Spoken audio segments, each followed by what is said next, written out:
Bagong umaga, bagong pagkakataon. Isang araw na puno ng pag-asa, sipag at responsibilidad.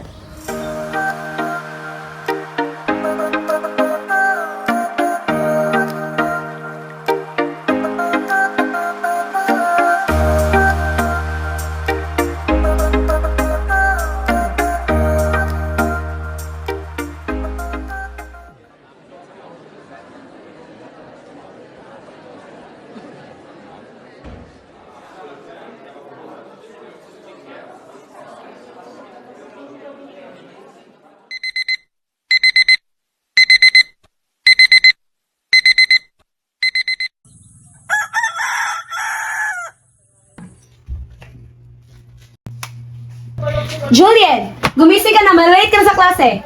Ma, mamaya na. Kunti pang tulog.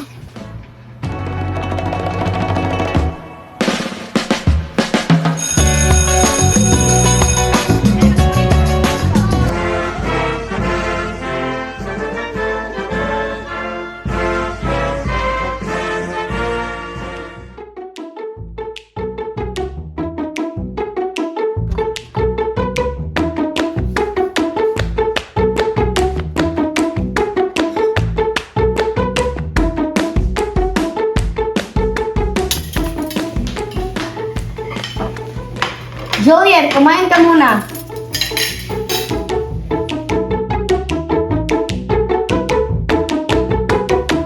Mauna na ako! Julian! Happy ka kumakain!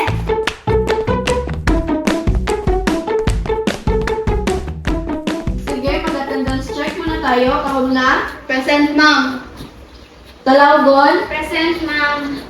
Ivales. Wala po ba si Ivales? Pasensya na po, ma'am. Nahuli lang po ng gising. Sige, upo ka na. Good morning, class. Good morning, Miss Anne. Good morning, classmates. It's nice to see you this morning. Okay, take your seat. Okay, ngayon ay tatalakay natin kung ano ang mga responsibility as an elementary student. So, may idea ba kayo kung ano ang mga responsibilidad ng mga estudyante sa elementarya? Ako, ma'am. Okay, ano na? Sa sarili.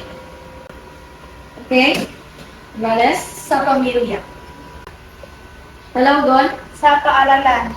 Okay, sa sarili ay ang pag-aaral ng mabuti at pagsasagawa ng takdang aralin, pagpapakita ng mabuting asal at paggalang sa sarili.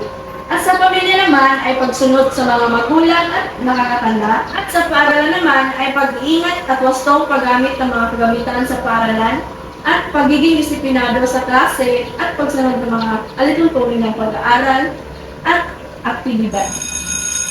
Okay, class, that's all for today. I hope you learned something to our lesson. Everybody stand up and maglilinis muna kayo ng classroom para makauwi na kayo. Okay, ma'am.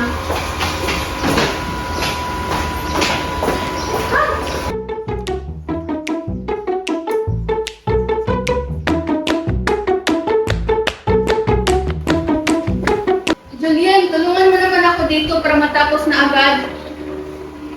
Kaya mo na yan, Raisa. Ang galing mo naman eh.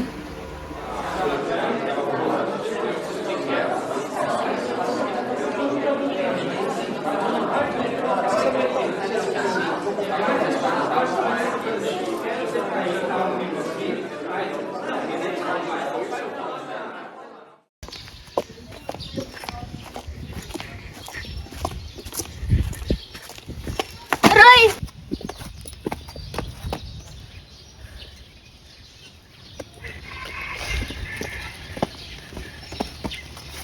Raisa, sige na. Tutulungan na kita. Pasensya na, hindi ako nakatulong kanina. Salamat, Julian. Ayos lang. Basta nagtulungan tayo.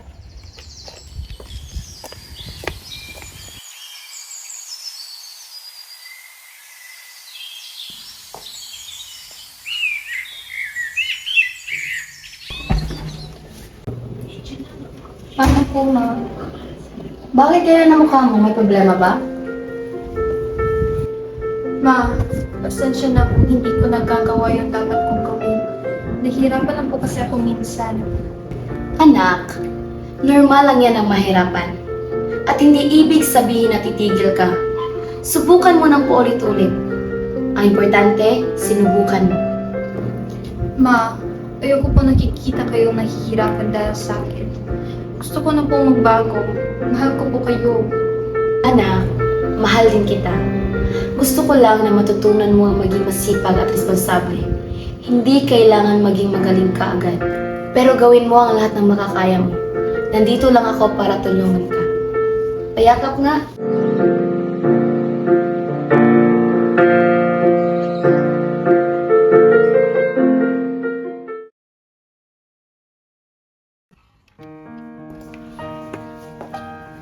Ano po, Ma? Ma, ang daming ginagawa sa school. Ang hirap minsan, lalo na kapag pagod ako.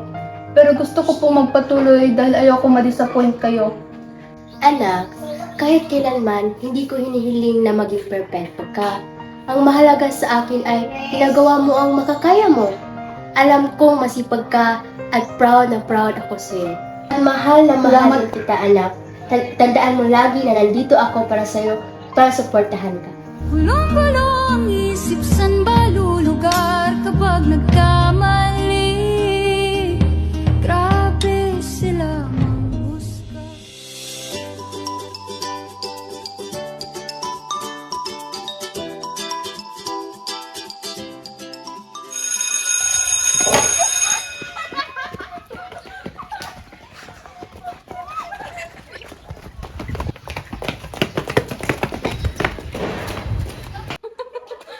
Ang saya natin kanina!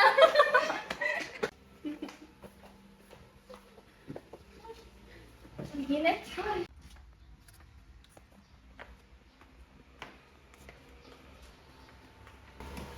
Okay, good afternoon, class. Good afternoon, Miss Anne. Good afternoon, classmates. Okay, you may now take your seat. So today we have an activity. We're going to do the proper hand washing and toothbrushing. And later we have the purga. Anyway, did you bring your toothbrush and Colgate? Yes, ma'am.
Okay, since tapos naman tayo sa hand washing and toothbrushing, dito naman tayo sa purga.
Let's welcome our dear graduate students 2025-2026. Kahuna Leia Raisa, a valedictorian student.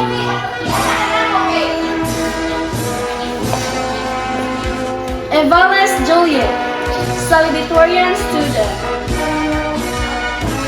With high honor, Dalagon Geraldine.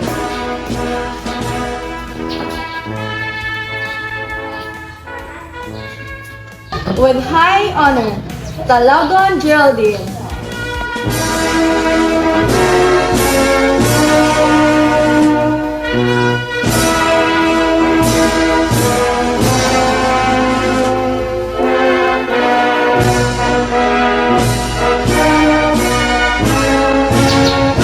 Our salutatorian, Julian Evales.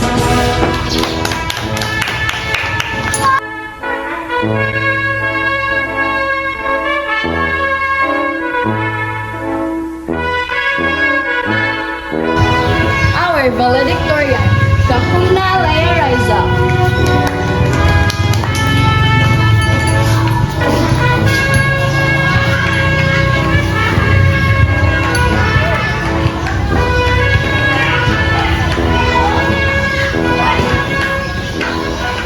May I call our valedictorian for her speech.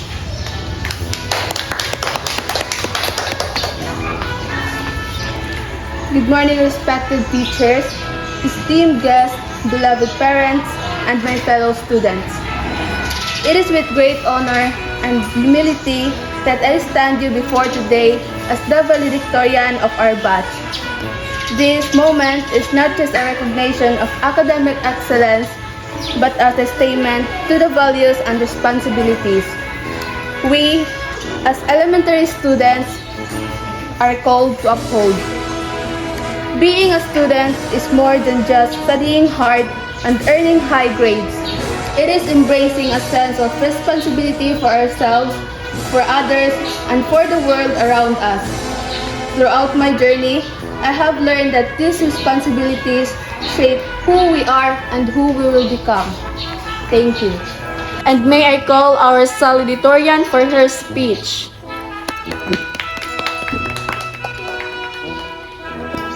Good day to our respected teachers, esteemed guests, dear parents, and fellow graduates. When I started as an elementary student, I didn't fully understand what it meant to be responsible. I focused only what is important, and I missed opportunities to grow as a person. But as time passed, I joined 3 planting activities and saw how even small acts can help the environment. I stood proudly during flag ceremonies, understanding the value of honoring our country. I just studied harder, realizing the importance of education. Most importantly, I learned to help others and make a difference in their lives. This journey wasn't easy, but it taught me that responsibility is something we grow into. To my fellow graduates, let's continue to strive for growth and make a positive impact wherever we go. Thank you and congratulations of us all.